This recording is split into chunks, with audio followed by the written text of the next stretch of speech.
لا نحقق الأعمال بالأمنيات، إنما بالإرادة والعزيمة والإصرار نصنع المعجزات.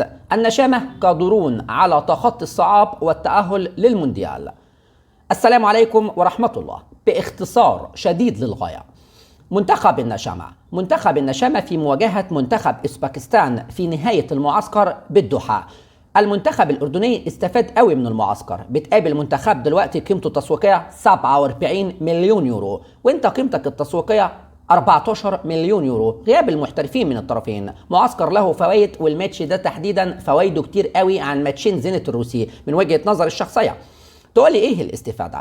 اوزبكستان مسكت الشوط الاول او ربع ساعه تحديدا كانوا ماسكين الحيازه. الشوط الاول كله ما فيهوش غير محاوله واحده فقط، هي محاوله احسان، واخر الشوط هي تسديده احمد العواوده اللاعب المحترم قوي كرويا، مكسب كبير واضافه قويه في الدقيقه 46 تحديدا. سلاح التسديد ركز عليه قوي جمال السلامي. ركز عليه منين؟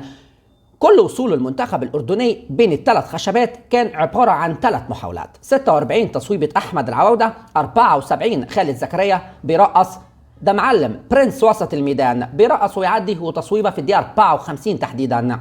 وعندك كمان في الدقيقة 74 أحمد العرسان، ده مايسترو وفنان ومعلم كمان. احمد العرسان برضه تصويبه. سلاح التسديد هو اللي وصل بيه. الشوط الثاني تحديدا مسك الجيم جمال السلامي ب3 تغييرات، عبد الله نصيب ونزل العرسان ونزل كمان احمد عساف. احمد عساف ده موهوب في الكوره، احمد العساف موهوب في الكرة، ولكن ما تتكلمش على التحكيم، ما تتكلمش مع الحكم، وركز في الملعب ومالكش علاقة بالخصم. بطل الكلام الكتير لانك لاعب موهوب بجد، وهتكون اضافة كبرى قوي قوي قوي لمنتخب النشامة الفترة الجاية. جمال السلامي عمل جبهتين الشوط الثاني، وقال لهم هنجيب العساف مع العرسان، وهنجيب هناك ورد البر بجوار احمد العواوده، ويميل عليهم في الناحيه اليمين، يميل عليهم اللاعب خالد زكريا، لاعب فنان بكل معاني الكلمه، لاعب مبدع قوي.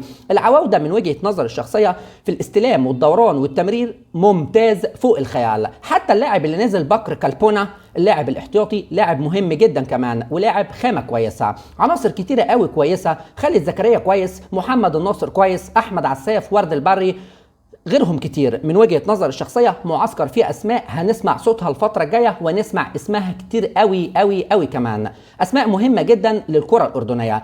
ل4 ماتشات مهمين. عندك النهارده تحدد ماتشين بشكل رسمي، ماتش فلسطين 20/3 في استاد عمان الدولي وسط الجمهور الزواق الأردني 9:15 مساء بتوقيت الأشقاء في النشامة، وماتش 25 الثلاثاء تحديدا 2 مساء إن شاء الله بمشيئة الرحمن أمام كوريا في استاد سيول. إن شاء الله بمشيئة الرحمن الأردن قادرة على جمع وحصد ال6 بناط. معسكر مهم، معسكر مفيد إن شاء الله بمشيئة الرحمن. جمال السلامي من وجهة نظر الشخصية من اللي شفته في الشوط الثاني تحديدا، وفكر الراجل بصراحة إن شاء الله مدرب مخضرم، وإن شاء الله الأردن في مأمن مع المخضرم جمال السلامي. بالتوفيق للأشقاء في الأردن. معسكر مفيد قوي في أسمائه، معسكر مفيد قوي إن شاء الله بإذن الله في العناصر اللي هتبقى إضافة كبيرة قوي ومواطن قوة لجمال السلامي في التشكيل، لأنه هيبقى عنده دكة بديلة قوية قوي بالعناصر اللي موجودة دي، مع وجود المحترفين، ومع رجوع علي علوان ويزن النعمات وموسى التعميري والعناصر والقطايف واللطايف والحلويات. هتشوف منتخب أردني من الكتاب. بالتوفيق للنشامة وللجمهور العظيم. دمتم في أمان الله.